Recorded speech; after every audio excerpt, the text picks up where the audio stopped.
নমস্কাৰ এভৰিৱান মই দীপাংকৰ ৰয় ধুবুৰী মেডিকেল কলেজৰ MBBS সেকেন্ড ইয়াৰৰ ষ্টুডেণ্ট আৰু মোৰ লগত আছে এয়া জামুন গছৰ পুলি আপোনালোকে ভাবিব জামুন গছ কিয়নো আমাৰ ফাৰ্মাকোলজি ডিপাৰ্টমেণ্টৰ হোম এছাইনমেণ্টত দিছিলে যে আমি জামুন গছ ৰুব লাগে আৰু ৰুই কিনে তাৰ প্ৰতিপালন কৰি তাক ডিপাৰ্টমেণ্টত সাবমিট কৰিব লাগে এটা প্ৰশ্নটো আহিল জামুন গছ কিয় আমি এনেকুৱা বহুত ধৰণৰ গছ জানো যাৰ তাত ঔষধি গুণ আছে কিন্তু আপোনালোকৰ হয়তো বহুতে জানে বা বহুতে নাজানিবও পাৰে যে জামুন গছতো বহুত ধৰণৰ ঔষধি গুণ আছে গতিকে আহকচোন আজিৰ এই ভিডিঅ'টিৰ জৰিয়তে সেই ঔষধি গুণসমূহৰ বিষয়ে জানো প্ৰথমতে আহিছো জামুন গছৰ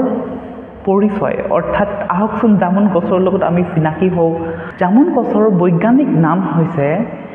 Syzygium cumini ই মিৰ্টেসি ফেমিলিৰ আন্ডাৰত আহে আৰু ই মূলতঃ ভাৰতবৰ্ষত আৰু দক্ষিণ পূব এছিয়াত পোৱা যায় আৰু ইয়াৰ স্থানীয় নাম হৈছে অসমীয়া ভাষাত তাক কলা জামু বুলি জনা যায় হিন্দীত জামুন বুলি জনা যায় আৰু ইংৰাজীত ব্লেক প্লাম বুলি জনা যায় যেতিয়া এডাল জামু গছ সম্পূৰ্ণৰূপে পুৰঠ হয় এই তেতিয়া 10 পৰা 30 মিটাৰ পৰ্যন্ত ওখ হয় জামুন গছৰ পাতবোৰ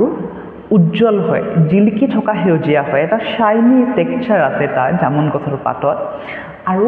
প্ৰতিটো কাঠিতে দুটাকৈ পাত ওলায় আৰু দুইটা বিপৰীত মুৱা হৈ থাকে এতিয়া জানো আহকচোন জামুন গছৰ কি অংশ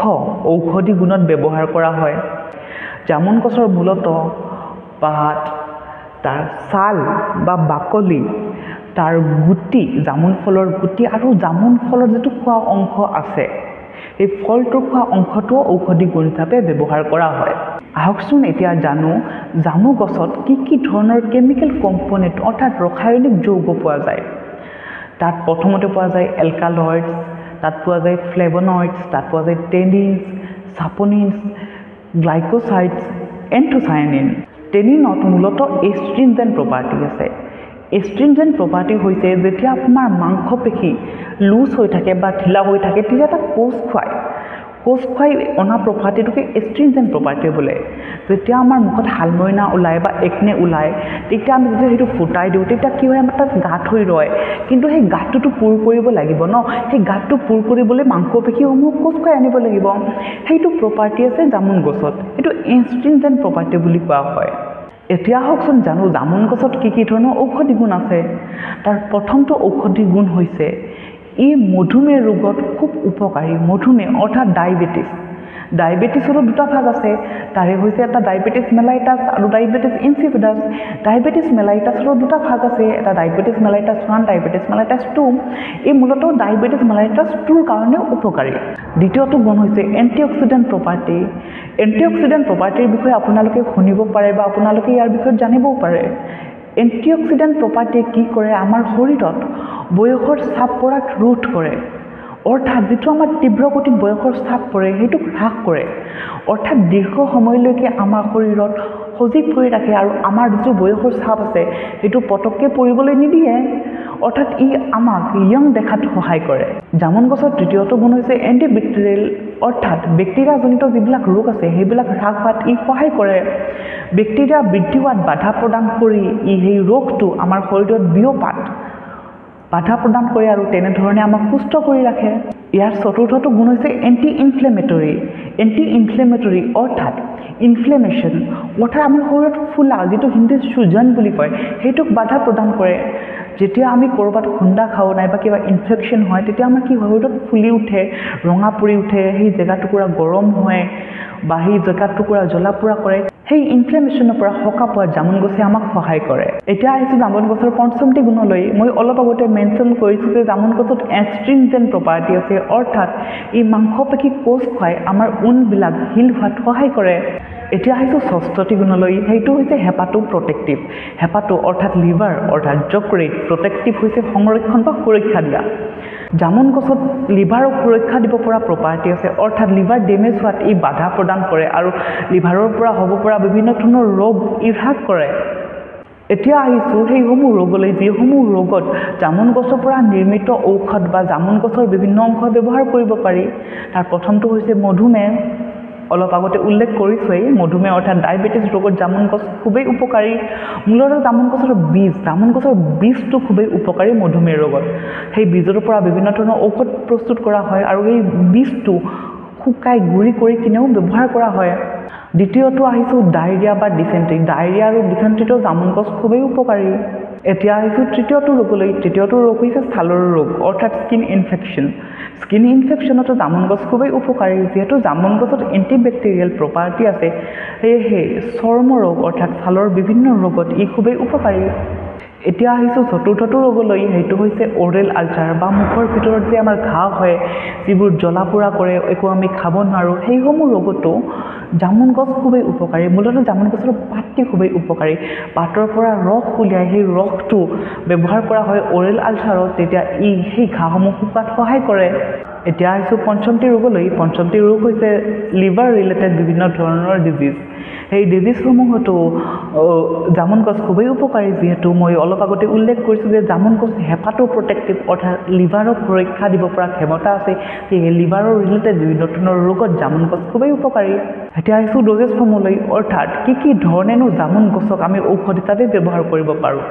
প্ৰথমটো হৈছে পাউডাৰ অৰ্থাৎ জামুন গছৰ গুটিক আমি গুৰি কৰি পাউডাৰ হিচাপে ব্যৱহাৰ কৰিব পাৰোঁ দ্বিতীয়টো হৈছে কেপচুল আয়ুৰ্বেদিক ঔষধত জামুন গছৰ কেপচুল পোৱা যায় তৃতীয়টো হৈছে জামুন গছৰ পাল্প অৰ্থাৎ জামুন ফ্ৰুটৰ যিটো খোৱা অংশ আছে সেইটো চিৰাপ পোৱা যায় বা তাৰ জুচ বনাই কিনেও খাব পাৰি আৰু চতুৰ্থটি হৈছে লিফ বা বাৰ্ক ডিককশ্যন অৰ্থাৎ ছাল বা পাতৰ ৰস উলিওৱা যিটো পদ্ধতি ডিককশ্যন সেই লিফ বা বাৰ্ক ডিককশ্যন হিচাপে অৰ্থাৎ পাত বা ছালৰ ৰসটো আমি ব্যৱহাৰ কৰিব পাৰোঁ এইটো বিজ্ঞানসন্মতভাৱে উলিওৱা হয় আমি সকলোৱে জানো সকলো বস্তুৰে অধিক মাত্ৰা আমাৰ শৰীৰৰ কাৰণে খুবেই বেয়া গতিকে জামুন গছৰো নিশ্চয় অধিক মাত্ৰা বা জামুন ফলৰো নিশ্চয় অধিক মাত্ৰাটো আমাৰ শৰীৰৰ কাৰণে বেয়া হ'ব গতিকে আহকচোন ইয়াৰ এডভাৰ্ছ ইফেক্ট অৰ্থাৎ অতিৰিক্ত পৰিমাণে গ্ৰহণ কৰাৰ ফলত আমাৰ কি অসুবিধা হ'ব পাৰে সেইসমূহ জানো প্ৰথমটি হৈছে অতিৰিক্ত সেৱনে ডায়েবেটিক পেচেণ্টত কৰা হাইপোগ্লাইচেমিক চিটুৱেশ্যন হৈছে আমাৰ শৰীৰত বা তেজত যেতিয়া গ্লুক'জৰ মাত্ৰা কমি যায় সেইটো চিটুৱেশ্যনকে হাইপোগ্লাইচেমিক চিটুৱেশ্যন বুলি কোৱা হয় যেতিয়া এজন ডায়েবেটিক পেচেণ্টে ভাবে যে জামুন গছটো ডায়েবেটিছৰ কাৰণে ভাল গতিকে ইয়াৰ ফল ফুল পাত যি আছে মই যিমান পাৰোঁ সিমানে খাওঁ যেতিয়া তেওঁ এই সকলোবোৰ খায় লগতে তেওঁ ডায়েবেটিকৰ কাৰণে ঔষধো খাই আছে তেতিয়া শৰীৰত গ্লুক'জৰ মাত্ৰা অধিক পৰিমাণে কমি যায় এই চিটুৱেশ্যনটো শৰীৰৰ কাৰণে খুবেই ভয়াৱহ যেনেকৈ অধিক পৰিমাণৰ গ্লুক'জ বাঢ়ি যোৱাটো আমাৰ শৰীৰৰ কাৰণে ভয়াৱহ গ্লুক'জৰ মাত্ৰা শৰীৰত কমি অহাটো আমাৰ শৰীৰৰ কাৰণে একেই পৰিমাণে ভয়াৱহ গতিকে আমি সেৱন কৰোঁতে সেইটো চাব লাগিব যাতে আমাৰ মাত্ৰা কেতিয়াও অধিক নহয় দ্বিতীয়টো হৈছে যে প্ৰেগনেণ্ট উইমেন বা গৰ্ভৱতী মহিলা আৰু লেক্টেটিং উইমেন বা দুগ্ধপান কৰাই থকা মহিলা এই দুয়োটা চিটুৱেশ্যনতে অতিৰিক্ত পৰিমাণে জামুন ফল গ্ৰহণ কৰিব দিয়া নাযায় বা জামুনৰ পৰা নিৰ্মিত ঔষধ ব্যৱহাৰ কৰিব দিয়া নাযায় যদিও বা ব্যৱহাৰ কৰিব লগা হয় তেতিয়াহ'লে ডক্টৰৰ পৰামৰ্শ অনুযায়ী ব্যৱহাৰ কৰিব দিয়া হয় আৰু তৃতীয়টো তাৰ এডভাৰ্ছ ইফেক্ট হৈছে জিআই ডিষ্টাৰবেঞ্চেছ অৰ্থাৎ জিআই গেষ্ট্ৰ'ইণ্টেষ্টাইনেল ট্ৰেক্ট জিআইটি ডিষ্টাৰবেঞ্চেছ অৰ্থাৎ অসুবিধা জিআইটি ডিষ্টাৰবেঞ্চত আহিব যেনেদৰে নজিয়া বমি ভাৱ অহা মুখখন জ্বলা পোৰা কৰা এইবিলাককে জিআই ডিষ্টাৰবেঞ্চেছ বুলি কোৱা হয় গতিকে অতিৰিক্ত পৰিমাণে আমি যেতিয়া জামুন গ্ৰহণ কৰোঁ তেতিয়া হয়তো কেতিয়াবা হ'ব পাৰে যে আমাৰ বদহজম হৈছে হজম হোৱা নাই বা বমি ভাৱ আহিছে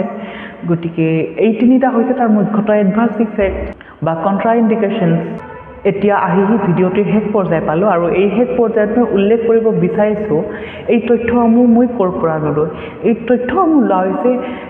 NMPBৰ অফিচিয়েল ৱেবছাইটৰ পৰা NMPB অৰ্থাৎ নেশ্যনেল মেডিচিনেল প্লেন বৰ্ডৰ অফিচিয়েল ৱেবছাইটৰ পৰা লোৱা হৈছে আৰু SB শৰ্মা ডাঙৰীয়াৰ ডায়েবেটিছৰ ওপৰত জামুন গছৰ যি উপকাৰিতা তাৰ ওপৰত ৰিলিজ হোৱা আৰ্টিকলৰ পৰা লোৱা হৈছে আৰু এই আৰ্টিকলটো পাবমেটৰ পৰা মই বিচাৰি উলিয়াইছোঁ আৰু তাৰ পৰা চাই কিনে মই এই তথ্যসমূহ লৈছোঁ ভিডিঅ'টো ইমানলৈ চোৱাৰ বাবে আপোনালোকক অশেষ ধন্যবাদ thank you very much good night